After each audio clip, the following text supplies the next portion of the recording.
जी, तो Karachi test match जो है वो न्यूज़ीलैंड और वापस पाकिस्तान का मैच जारी है। कोई 16-17 साल बाद न्यूज़ीलैंड की टीम पाकिस्तान आई है और अपना टेस्ट मैच पहला टेस्ट मैच खेल रहे हैं कराची के अंदर, कराची नेशनल स्टेडियम के अंदर। इस वक़्त किस तक की सूरत हाल ये है कि पाकिस्तान ने टॉस जीतकर पहले बैटिंग करने का फ़ैसला किया इस मैच के अंदर और शुरू में तो हालात बड़े नाज़ुक थे क्योंकि हमारे दोनों जो बैट्समैन थे वो पहले सेशन के अंदर मेरे ख्याल टेस्ट हिस्ट्री के अंदर ऐसा पहली दफ़ा हुआ होगा कि दोनों बैट्समैन जो हैं वो स्टंप आउट हो चुके हैं।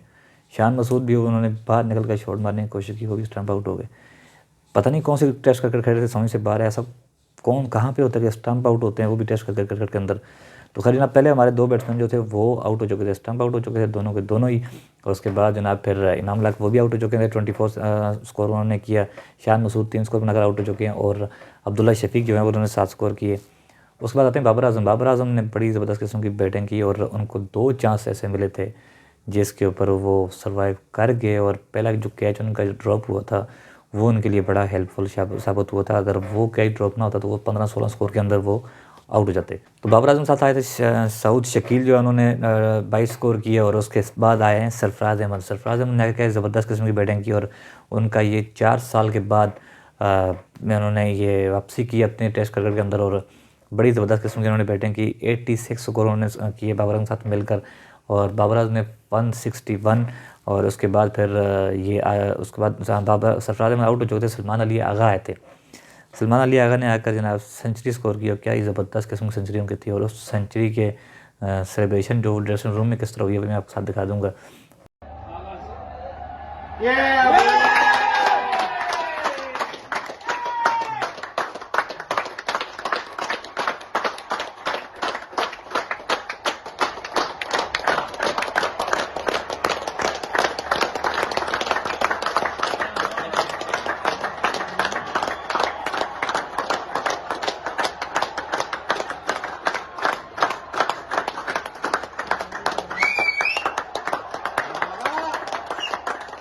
और उसके बाद नुमान आए, वो उन्होंने 7 स्कोर किए। फिर वसीम 2 स्कोर कर सके और हमज़ा जो है वो 1 स्कोर बना सके और इब्रार ने आकर 6 स्कोर किए थे। तो इस तरह पाकिस्तान की टीम ने 438 स्कोर किए थे अपने पहली इनिंग्स में। और उसके बाद जनाब फिर जब इनिंग्स शुरू होती है न्यूज़ीलैंड की तो न्यूज़ीलैंड ने आकर अपने रवायती अंदाज में क्रिकेट अपनी खेलनी शुरू की और न्यूज़ीलैंड ने अपने पहले इनिंग्स के अंदर 150 का जो है वो क्रॉस कर चुके हैं। उनका कोई भी खिलाड़ी आउट नहीं है। तो बाबर आजम ने खुद भी आकर बॉलिंग करने की कोशिश की थी कि जी चलो अगर इस पार्टनरशिप का ब्रेक कर सकें, लेकिन 152 के ऊपर उनके आज पाकिस्तान न्यूज़ीलैंड का कोई भी खिलाड़ी आउट नहीं था। तो ये जनाब सूरत हाल है इस टेस्ट मैच की और ये टेस्ट मैच अब देखते हैं किस तरफ जाता है। तो लेट्स सी। पिछले काफ़ी टाइम से यही कुछ हम कहते हुए आ रहे थे कि जी सरफराज को चांस देना चाहिए टेस्ट मैच के अंदर, क्योंकि टेस्ट मैच के अंदर सरफराज बड़ा अच्छा बैट्समैन है और कीपिंग बहुत अच्छी कर लेता है। अगर आप उसके पिछले आप रिकॉर्ड देखें तो पाकिस्तान के अंदर अगर मोस्ट रन्स अगर आप विकेट कीपर के हिसाब से देखेंगे तो पाकिस्तान के अंदर सबसे ज़्यादा रन जो हैं वो सरफराज अहमद के हैं। तो कल का दिन पूरा पाकिस्तान को 1-2-3 विकेटें अगर लेता है तो फिर चांस है कि पाकिस्तान इस मैच को जीतने की पोजीशन में भी जा सकता है और उसके साथ न्यूज़ीलैंड को अंडर प्रेशर कर सकता है। लेकिन मेरा नहीं ख्याल कि ऐसा कुछ होने वाला है, क्योंकि न्यूज़ीलैंड इस टाइम बड़ी ज़बरदस्त फॉर्म में है और ये मैच मेरे ख्याल से ड्रॉ की तरफ जाएगा। बात करते हैं सलमान अली आगा की, तो उन्होंने उनका आज ज़बरदस्त किस्म की उन्होंने इनिंग्स खेली और ऐसी पोजीशन पे आकर खेली जब पाकिस्तान की टीम बिल्कुल ही अंडरग्राउंड हुई थी। उस वक्त उनका कुछ मुझे नहीं लग रहा था कि पाकिस्तान की टीम 250 को क्रॉस कर पाएगी, लेकिन उन्होंने एक बड़ा ज़बरदस्त किस्म की इनिंग खेलकर पाकिस्तान टीम को 400 के पार करवाया अपना ये अंसा। और आखिर में आकर कुछ मजम्मत हमारे टेलेंटर ने भी की, लेकिन उनसे शायद वो एक्सेप्ट नहीं था, इतना उनके पास एक्सपीरियंस भी नहीं था। दूसरा थे भी सारे नए लड़के। इब्रार उसका डेब्यू था पिछले मैच में, तो दूसरा टेस्ट मैच खेल रहा अपना।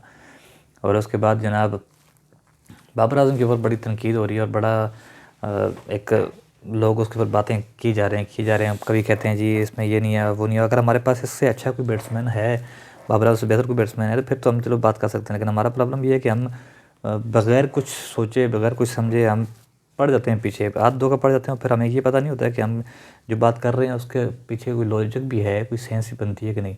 इस टाइम पाकिस्तान के अंदर वाहिद बैट्समैन ऐसा है जो स्कोर भी कर रहा है, कप्तानी भी कर रहा है, सब कुछ कर रहा है, लेकिन उसके बावजूद भी हमने उसके ऊपर बस तीर बरसाने होते हैं, हमारी ये पुरानी आदत और हम वही करते रहते हैं। और कभी विराट कोहली के साथ उसका मुआवजा कर रहे होते हैं, कभी हम क्या कर रहे होते हैं, कभी क्या कर रहे होते हैं। लेकिन अगर आपने एक पूरी स्टोरी बाबर आजम की, विराट कोहली की बताऊँ तो आपको फिर शायद समझ में आ जाएगा ईजीली। कोहली ने वनडे मैचों की तादाद जो है वो 265 और जिनमें से 44 सेंचुरियाँ और 64 फिफ्टियाँ हैं। मैच स्कोर आपने याद रखना है, मैच कितने खेले हैं 265।